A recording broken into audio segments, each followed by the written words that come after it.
عبادت کا مطلب اللہ کے تمام احکام کو اللہ کا حکم مان کر بجا لانا ہے۔ نیک لوگوں سے محبت کرنا بھی ایمان ہے، نماز بھی عبادت ہے، روزہ بھی عبادت ہے، اسی طریقے سے حلال کمائی بھی عبادت ہے۔ اللہ تبارک و تعالی کمائی سے منع نہیں کرتا۔ احمد بن حنبل رحمۃ اللہ علیہ سے پوچھا گیا، آدمی کے پاس اگر 10,000 درہم رہیں تو کیا وہ اللہ والا بن سکتا ہے، زاہد بن سکتا ہے؟ کیونکہ اس وقت لوگ سمجھتے تھے کہ اللہ والے کے پاس پیسہ نہیں ہوتا، اللہ والے کے پاس دنیا کی چیزیں نہیں ہوتی۔ امام احمد بن حنبل رحمۃ اللہ علیہ نے فرمایا 10,000 درہم ہیں تب بھی وہ اللہ والا بن سکتا ہے، بس شرط اتنی ہے کہ اگر وہ 10,000 ختم ہو جائیں تو اسے غم نہ ہو، 10,000 کے جگہ 50,000 ہو جائیں تو اسے بڑی خوشی نہ ہو۔ دنیا آدمی حاصل کرے لیکن دنیا سے دل نہ لگائے۔ عبد الرحمن بن عوف جن کا ذکر ابھی کیا گیا بہت بڑے مالدار تھے، عثمان غنی بہت بڑے مالدار تھے۔ میرے مسلمان بھائیوں، اللہ کے لیے بتاؤ کہ ہم نے اسلام کے لیے اپنی زندگی میں کون سا ایسا کام کیا ہے جسے قیامت کے دن اللہ کے سامنے پیش کر سکیں کہ اے اللہ، مسلمان ہونے کے خاطر میں نے یہ کام انجام دیا ہے۔ ہمارے اعمال ہماری پہچان ہوا کرتے تھے، ہماری صورتیں کبھی ہماری پہچان ہوا کرتی تھی۔ افسوس کے ساتھ کہنا پڑتا ہے کہ ہندوستان میں ایک مرتبہ ایکسیڈنٹ ہوا، حادثے میں ایک شخص مر گیا۔ جانتے ہو یہ جاننے کے لیے کہ وہ مسلمان ہے یا غیر مسلم کیا کرنا پڑا؟ اس کے کپڑے اتارنے پڑے۔ مسلمانوں، کبھی ہم کو اپنے اخلاق سے پہچانا جاتا تھا، کبھی ہماری صورتوں سے ہم کو جانا جاتا تھا، کبھی ہمارے کاموں سے ہمیں جانا جاتا تھا۔ آج وہ دور آ گیا کہ ہماری شرمگاہوں سے ہمیں پہچانے جانے لگے۔ بڑے افسوس کی بات ہے، ہمیں اپنے آپ کو بدلنا ہوگا، اسلام کے خاطر جینا ہوگا، اسلام کا درد اپنے دل میں لے کر جینا ہوگا۔ محمد بن قاسم نے 17 سال کی عمر میں ہند اور سندھ کو فتح کیا۔ اسامہ بن زید نے 17 سال کی عمر میں روم سے ٹکر لیا۔ صحابہ کرام رضوان اللہ علیہم اجمعین کم عمر ہوا کرتے تھے۔ عبداللہ بن عمرو بن عاص جن کا ذکر ابھی کیا گیا، غزوہ بدر میں پہنچتے ہیں، ان کے ساتھ ان کے ایک بھائی بھی پہنچتے ہیں۔ عمر میں چھوٹے تھے، صفوں کے درمیان چھپ چھپ کر گزرتے تھے کہ کہیں محمد الرسول اللہ صلی اللہ علیہ وسلم کی نظر پڑ گئی تو کم عمری کی وجہ سے جہاد میں شرکت ہونے سے روک نہ دیا جائے۔ محمد الرسول اللہ صلی اللہ علیہ وسلم نے دیکھ لیا کہ یہ نوجوان جو ابھی بالغ بھی نہیں ہوا ہے میدان جنگ میں پہنچنے کے لیے نکلا ہے۔ محمد الرسول اللہ صلی اللہ علیہ وسلم نے ان کو میدان جنگ میں جانے کی اجازت نہیں دی تو رونے لگے۔ ان کے رونے کو دیکھ کر محمد الرسول اللہ صلی اللہ علیہ وسلم نے شرکت کی اجازت دے دی۔ اتنی گھمسان کی لڑائی کی کہ اسی لڑائی کے اندر شہادت کا جام نوش کر لیا۔ مسلمانوں، انہوں نے اپنا مال، اپنا جان، اپنا سب کچھ اسلام کے خاطر گما دیا، یہاں تک کہ اپنی رشتہ داریاں بھی اسلام کے لیے قربان کر دی۔ بیان کیا جاتا ہے بیان کیا جاتا ہے حضرت سعد بن ابی وقاص رضی اللہ تعالیٰ عنہ کے بارے میں۔ اس واقعے کے ساتھ میں اپنے خطبے کو ختم کرتا ہوں۔ سعد بن ابی وقاص رضی اللہ تعالیٰ عنہ نے جب اسلام قبول کر لیا، ان کی ماں نے ہر طریقے سے کوشش کی کہ انہیں اسلام سے روکے۔ جب کوئی حربہ کامیاب نہیں ہوا، ماں نے قسم اٹھا لی، کہا کہ اس وقت تک نہیں کھاؤں گی، اس وقت تک نہیں پیوں گی، اس وقت تک سائے میں نہیں بیٹھوں گی جب تک سعد ایمان کو نہ چھوڑ دے۔ مکہ کا نوجوان تھا، ایمان اس کے دل میں گھر کر چکا تھا۔ میرے محترم بھائیوں، 1-2 دن گزر گئے، بے ہوش ہو کر پڑ گئی۔ کسی نے سعد کو بتلایا کہ تیری ماں کی یہ حالت ہے۔ قریب لایا گیا، شاید ماں کا یہ حال دیکھ کر ایمان سے رجوع کر لے۔ میرے محترم بھائیوں، یہ نوجوان ماں کے قریب پہنچتا ہے، فرماتا ہے اللہ کی قسم، اے ماں اللہ نے تجھے صرف ایک جان عطا فرمائی ہے۔ کان کھول کر سن لے، اگر تیری 100 جانیں ہوں، ایک ایک جان اسی تکلیف کے ساتھ تیری نکل جائیں، اور تو چاہے کہ میں اسلام کو چھوڑ دوں، تو میں اس دین کو چھوڑنے والا نہیں ہوں جس دین کو میں نے اپنا لیا ہے۔ اگر تیرا جی چاہتا ہے تو کھا لے، تیرا جی چاہتا ہے تو پی لے، اگر تیرا جی نہیں چاہتا تو اسی طریقے سے تڑپتی تڑپتی مر جا۔ میرے محترم بھائیو، ایمان تھا، اللہ کا خوف تھا، آخرت پر یقین تھا، اللہ کی محبت تھی، اللہ کے رسول صلی اللہ علیہ وسلم کی محبت تھی۔ یہ سچی محبت ہے۔ اتباع کے ساتھ ان کے نقش قدم پر چلتے ہوئے، ایمان کے لیے قربانیاں دیتے ہوئے، میں اللہ سے دعا کرتا ہوں کہ اللہ توفیق عطا فرمائے کہ ہم تمام کے تمام اسلام کے لیے جئیں۔ اللہ رب العالمین مسلم نوجوانوں کی اصلاح فرمائے، انہیں ان کا مقصد سمجھنے کی توفیق عطا فرمائے، ایمان کے لیے جینے، ایمان کے لیے مرنے کا جذبہ اللہ ہمارے دلوں میں پیدا فرمائے۔ اللہ رب العالمین ہماری حالتوں کو بدل دے، ہم پر رحم فرمائے۔ اقول قولی ھذا واستغفر اللہ لی ولکم ولسائر المسلمین فاستغفروہ انہ هو الغفور الرحیم۔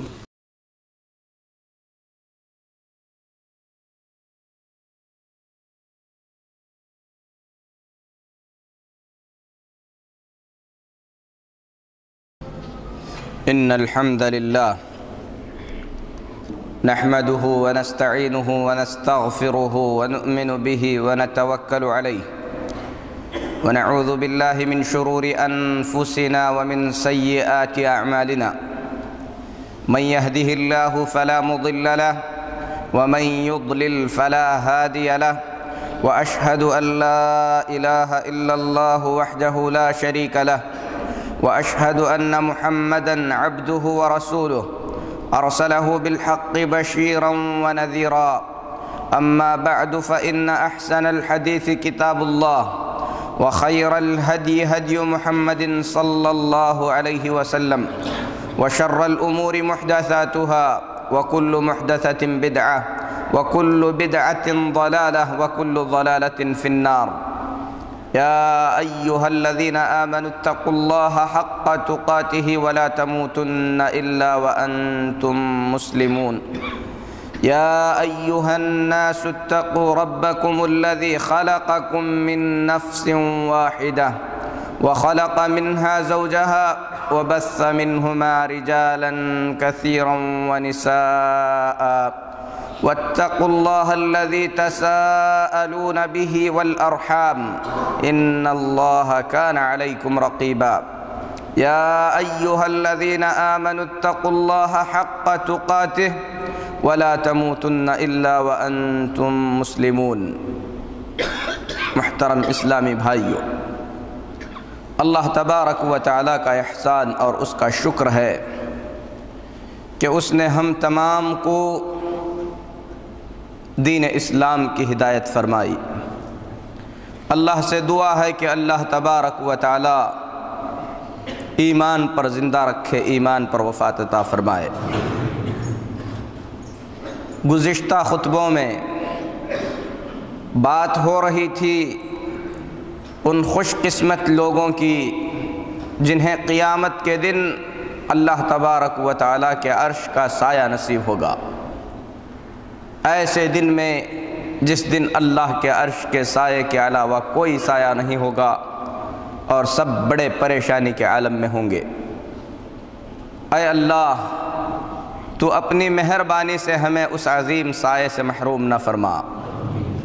میرے محترم بھائیو، جن خوش قسمت لوگوں کو اللہ کے عرش کا سایہ نصیب ہوگا، ان میں سے پہلا شخص جس کا تذکرہ نبی کریم صلی اللہ علیہ وسلم نے ان الفاظ میں فرمایا، الامام العادل، انصاف کرنے والا حاکم، انصاف کرنے والا امام، انصاف کرنے والا حکمران۔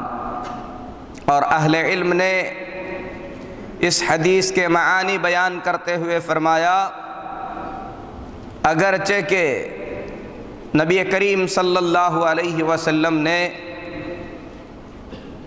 الامام العادل کہا ہے، لیکن اس میں امت محمدیہ کے وہ لوگ بھی داخل ہو جائیں گے جنہیں دو آدمیوں کے درمیان فیصلہ کرنا پڑے اور انصاف کے ساتھ فیصلہ کریں، اور اللہ کی رحمت وسیع ہے۔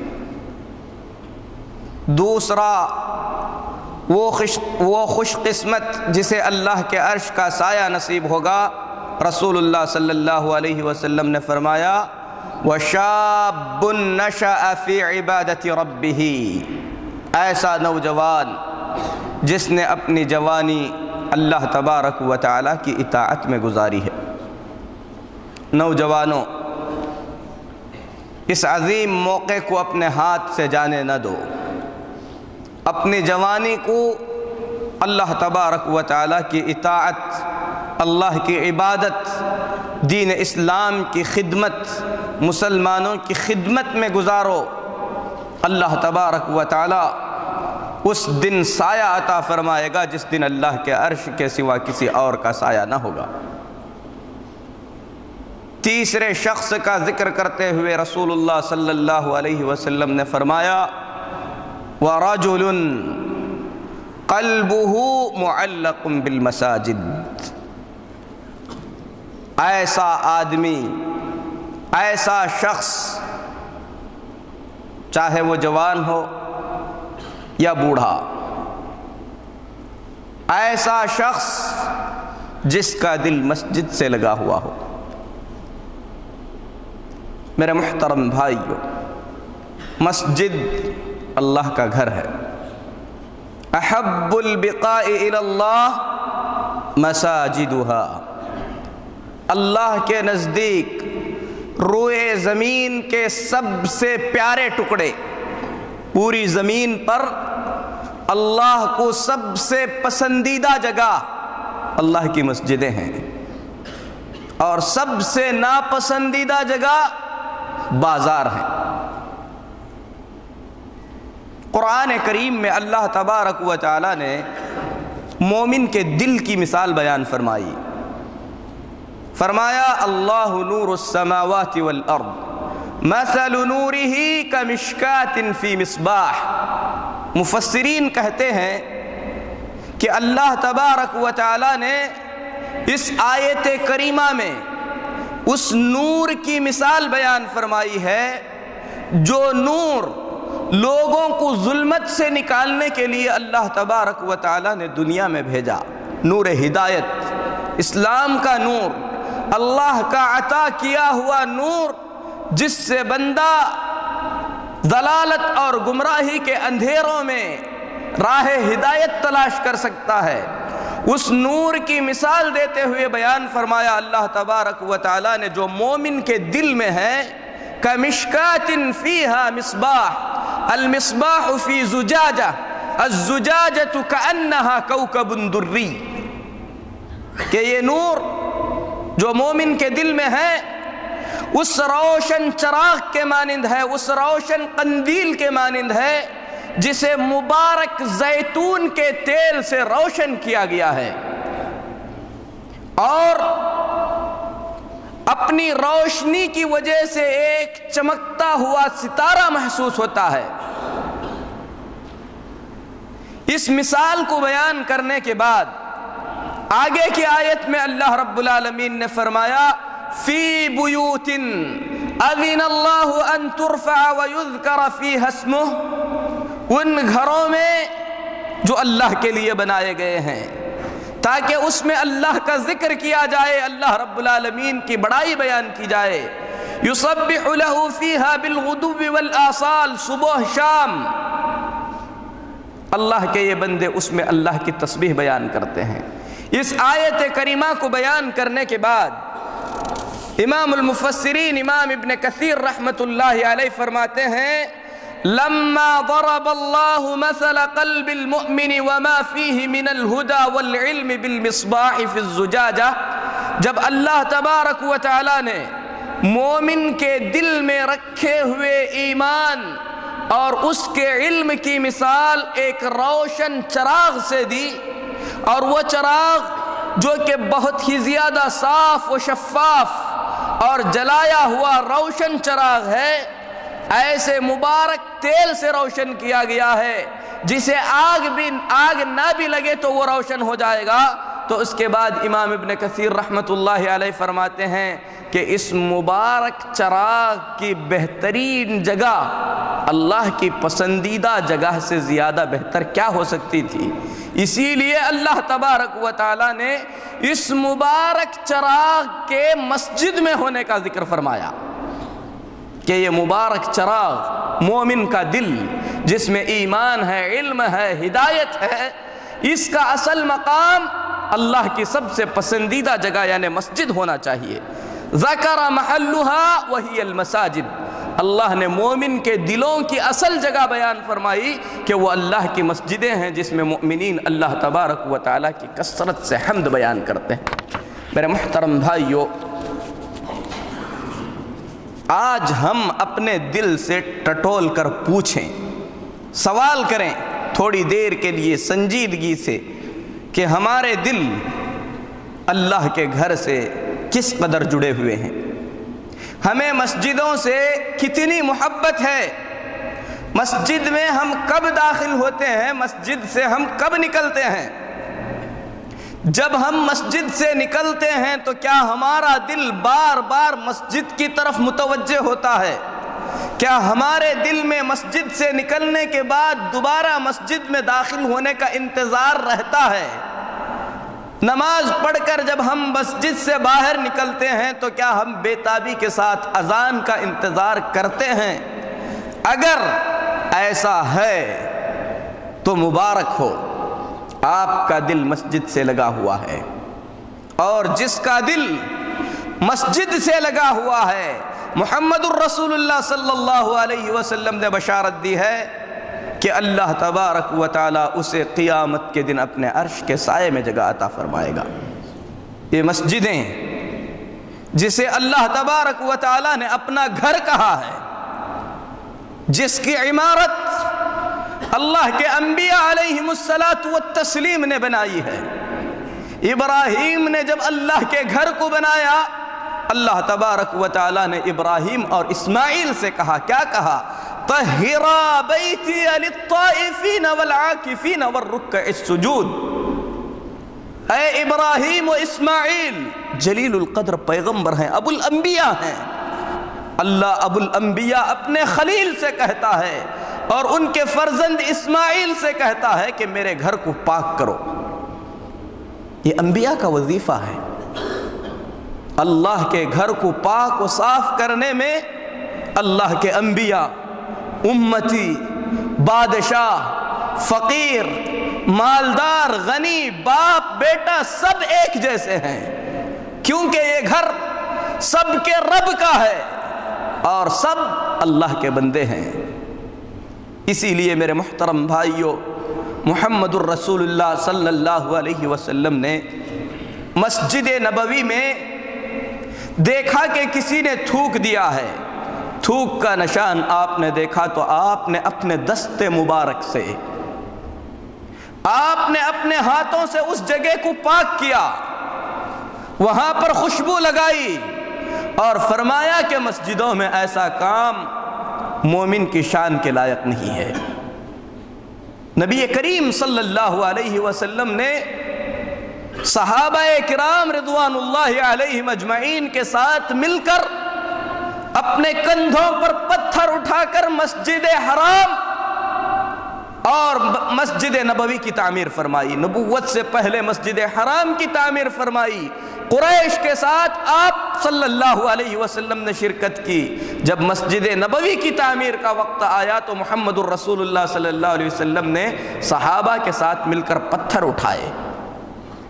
اللہ کا گھر ہے، اس کا مقام ہے، اس کا مرتبہ ہے، یہ وہ گھر ہے کہ اگر کوئی اللہ کو راضی کرنے کے لیے اپنے گھر سے نکل کر آتا ہے، اس کی فضیلت بیان کرتے ہوئے محمد الرسول اللہ صلی اللہ علیہ وسلم فرماتے ہیں، من غدا الى المسجد او راح اعد اللہ له نزلا۔ جو شخص صبح یا شام کو مسجد کا ارادہ کر کے نکلتا ہے، اعد اللہ لہ نزلہ من الجنۃ کلما غدا او راح، جب وہ مسجد کے لیے نکلتا ہے اللہ تبارک و تعالی اس کے بدلے میں جنت میں اس کے لیے مہمان نوازی کا انتظام فرماتا ہے۔ یہ مسجد کی طرف جانے کی فضیلت ہے، مسجد کی طرف نکلنے کی فضیلت ہے۔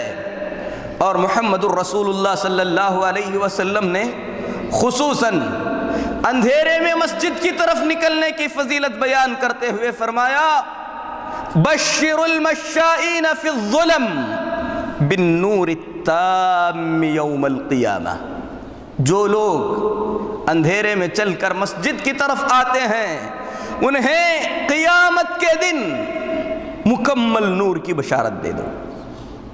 ایک آدمی پاک صاف ہو کر وضو بنا کر اللہ کے گھر کی طرف نکلتا ہے، صرف اللہ رب العالمین سے ہم کلامی کے لیے، نماز کی ادائیگی کے لیے محمد الرسول اللہ صلی اللہ علیہ وسلم فرماتے ہیں اس کا ایک قدم اٹھتا ہے ایک نیکی لکھی جاتی ہے، ایک قدم رکھتا ہے ایک گناہ مٹایا جاتا ہے۔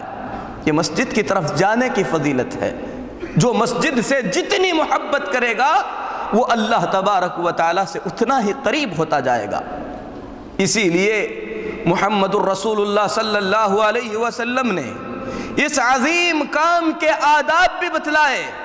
جب آدمی مسجد کی طرف نکلے یہ سوچ کر نکلے کہ وہ اللہ کے گھر کی طرف جا رہا ہے، زیب و زینت کا مکمل خیال کرے۔ اللہ رب العالمین نے فرمایا خذوا زینتکم عند کل مسجد، جب مسجد کے لیے نکلو زینت کا اہتمام کرو، اچھے سے اچھا کپڑا پہنے، آداب کا خیال کرے، جس طریقے سے ظاہری لباس کو اس نے درست کیا ہے اسی طریقے سے اپنے باطن کو بھی درست کرے۔ اللہ تبارک و تعالیٰ نے محمد الرسول اللہ صلی اللہ علیہ وسلم کو معراج پر بلایا، جانے سے پہلے آپ صلی اللہ علیہ وسلم کے سینہ مبارکہ کو زمزم سے دھویا گیا، ایمان و حکمت بھر دی گئی، اس بات کی طرف اشارہ کیا گیا کہ اللہ کی لقاء کے لیے، اللہ سے ملاقات کے لیے بندے کو معنوی طور پر تیار ہونا چاہیے، ایمانی طور پر تیار ہونا چاہیے۔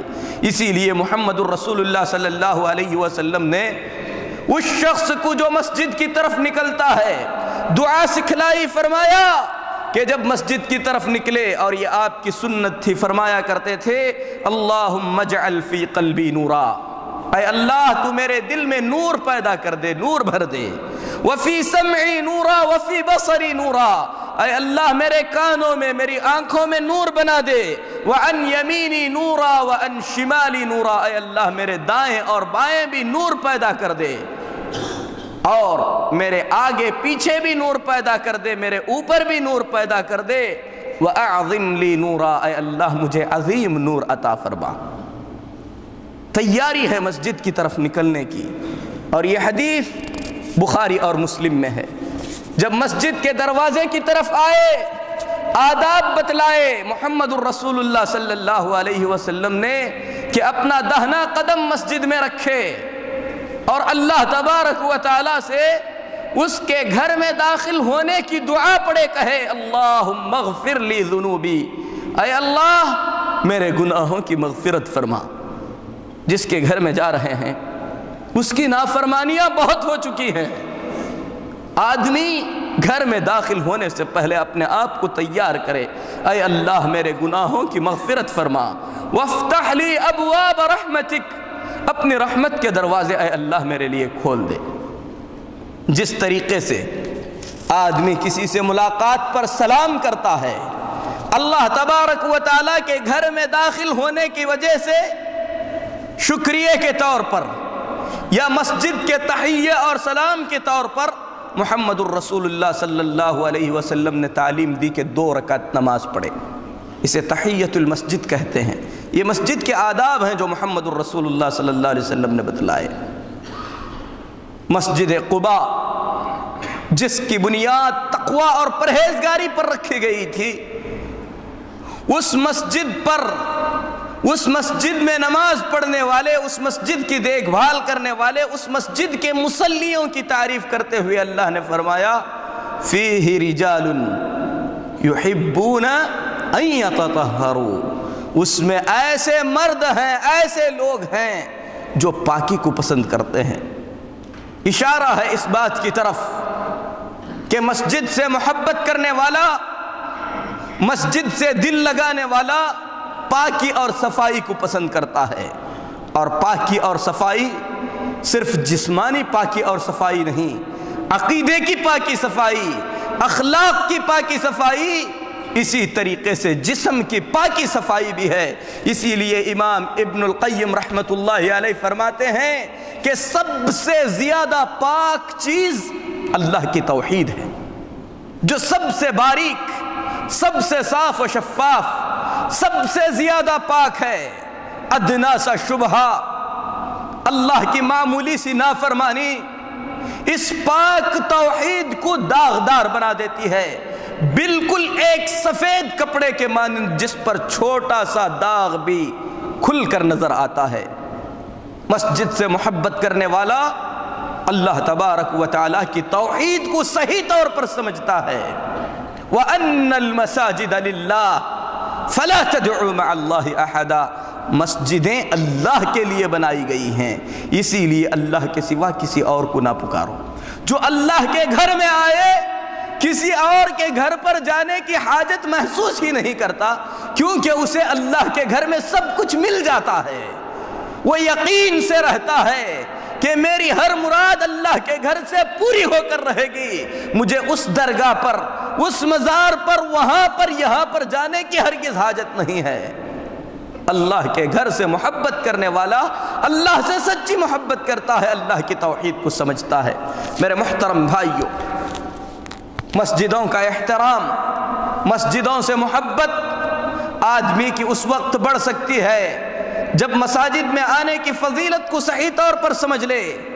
تکبیرۃ الاحرام کی فضیلت کو بیان کرتے ہوئے محمد الرسول اللہ صلی اللہ علیہ وسلم نے فرمایا، ترمذی کی حدیث ہے، حدیث صحیح ہے، رسول اللہ صلی اللہ علیہ وسلم فرماتے ہیں جو شخص 40 دن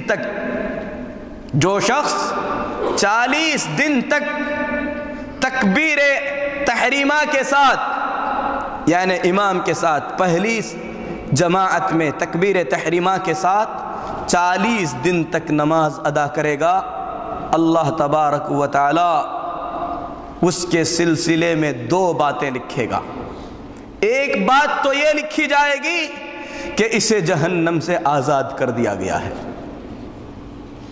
ایک بات یہ لکھی جائے گی کہ اسے نفاق سے بری کر دیا گیا ہے۔ اللہ اکبر، کتنی بڑی فضیلتیں ہیں۔ میرے محترم بھائیوں، ان حدیثوں کو سننے کے بعد ہم اپنے ذہن میں فوراً اس کا خطہ کیوں نہیں بنا لیتے کہ کل سے ہی ہم اس پر عمل شروع کریں، ہر ممکن کوشش کریں کہ 40 دن تک ایک بھی نماز ہماری ایسی نہ جائے جس میں ہم تکبیر تحریمہ میں شرکت نہ کیے ہوں۔ آدمی کوشش کرے۔ اسی طریقے سے جمعہ کے دن خصوصیت کے ساتھ جو شخص نہا دھو کر، رسول اللہ صلی اللہ علیہ وسلم نے فرمایا ایسے غسل کرے جیسے جنابت کا غسل کرتا ہے، اس کے بعد پہلی ساعت میں، پہلی گھڑی میں مسجد میں آئے، ایک اونٹ کی قربانی کا اللہ ثواب عطا فرمائے گا۔ اس کے بعد آئے، ایک گائے کی قربانی کا ثواب ملے گا، اور بعد میں آئے بکری کے قربانی کا ثواب ملے گا، اور بعد میں آئے ایک مرغے کے قربانی کا ثواب ملے گا، اور بعد میں آئے تو ایک انڈے کے ہدیے اور قربانی کا ثواب ملے گا۔ اور یہ حدیث بخاری اور مسلم میں ہے۔ کتنی قربانیوں کو ہم نے اپنی زندگی میں ضائع کر دیا۔ میرے محترم بھائیوں، رسول اللہ صلی اللہ علیہ وسلم کو مسجد سے کتنا لگاؤ تھا، اندازہ فرمائیے۔ مسلم شریف میں رسول اللہ صلی اللہ علیہ وسلم کا حال بیان کرتے ہوئے کہا گیا کہ آپ فجر کی نماز ادا کر کے اپنے نماز کی جگہ میں تشریف رکھتے تھے یہاں تک کہ سورج مکمل طور پر طلوع ہو جاتا تھا۔ رسول اللہ صلی اللہ علیہ وسلم آپ کی مشغولیتیں، آپ کی ذمہ داریاں، کوئی شخص ہے جس کی مصروفیت آپ کی مصروفیتوں سے زیادہ ہیں، اس کے باوجود بھی محمد الرسول اللہ صلی اللہ علیہ وسلم فجر کی نماز ادا کر کے نماز کی جگہ میں بیٹھتے تھے یہاں تک کہ سورج طلوع نہ ہو جائے۔ فضیلت آپ نے بیان فرمائی، جو بیٹھے یہاں تک کہ سورج طلوع ہو جائے، اس کے بعد 2 رکعت نماز ادا کرے، اللہ تبارک و تعالی اس کے نامہ اعمال میں مکمل حج اور عمرے کا ثواب عطا فرمائے گا۔ محمد الرسول اللہ صلی اللہ علیہ وسلم جب سفر سے واپس ہوتے، اپنے گھر جانے سے پہلے مسجد میں تشریف لے جایا کرتے تھے۔ جہاد سے واپس ہوتے، گھر جانے سے پہلے مسجد جایا کرتے تھے، یہاں تک کہ محمد الرسول اللہ صلی اللہ علیہ وسلم مرض الموت میں تھے، جس میں آپ صلی اللہ علیہ وسلم کا انتقال ہوا۔ مرض کی شدت سے، بیماری کی شدت سے محمد الرسول اللہ صلی اللہ علیہ وسلم کو غشی آ گئی، بے ہوش ہو گئے۔ ہوش آیا، سوال کیا تھا؟ اصل الناس، مسجد کی خبر لی آپ نے، پوچھا بتاؤ کیا لوگوں نے نماز ادا کر لی ہے؟ جواب میں کہا گیا ینتظرونک یا رسول اللہ، اے اللہ کے رسول صلی اللہ علیہ وسلم، صحابہ آپ کے انتظار میں ہیں۔ آپ صلی اللہ علیہ وسلم نے طبیعت میں تحسن محسوس کیا، کچھ اچھائی محسوس کی، اٹھ کر چلنے لگے، پھر غشی کھا کر گر گئے۔ ہوش آیا، یہی سوال تھا، اصل الناس، کیا لوگوں نے نماز پڑھ لی ہے؟ یہ آپ صلی اللہ علیہ وسلم کے بیماری کے عالم میں ہے، اور صحابہ محمد الرسول اللہ صلی اللہ علیہ وسلم کے نقش قدم پر تھے۔ عبداللہ بن مسعود رضی اللہ تعالی عنہ فرماتے ہیں وَلَقَدْ رَأَيْتُنَا وَمَا يَتَخَلَّفُ عَنْهَا إِلَّا مُنَافِقٌ مَعْلُومُ النِّفَاقِ، ہم نے نبی کے صحابہ کو جس حالت میں دیکھا ہے، وہ حالت ایسی ہے کہ مسجد سے صرف منافق ہی دور رہا کرتے تھے۔ آدمی سخت بیماری کے عالم میں بھی 2 آدمیوں کا سہارا لے کر اپنے پیروں کو کھینچتے ہوئے مسجد میں پہنچ جاتا تھا۔ نبی کریم صلی اللہ علیہ وسلم کو صحابہ نے دیکھا کہ آپ صلی اللہ علیہ وسلم حالت مرض میں بھی مسجد کا خیال رکھتے ہیں، نماز کا خیال رکھتے ہیں۔ صحابہ نے آپ صلی اللہ علیہ وسلم کے نقش قدم پر چلنا پسند کیا۔ منافق ہی ایسا ہوتا تھا جو جماعت سے ہٹ کر نماز ادا کرتا تھا، جماعت میں نماز ادا نہیں کرتا تھا۔ ابو الدرداء رضی اللہ تعالی عنہ اللہ سے دعا کرتے ہیں، ہماری بھی دعائیں ہیں، ہم بھی بہت کچھ اللہ سے مانگتے ہیں۔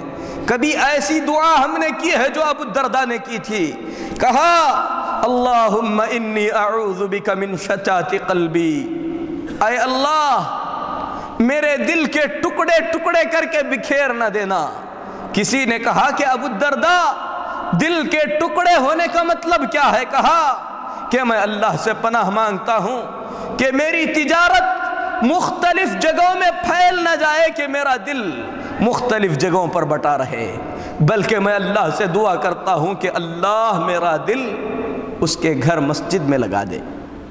میرے محترم بھائیوں، سلف صالحین، صحابہ کے بعد صحابہ اور ان کے نقش قدم پر چلنے والے تابعین نے مسجدوں کا کیسے اہتمام کیا ہے، مسجدوں سے کیسی محبت کرتے تھے۔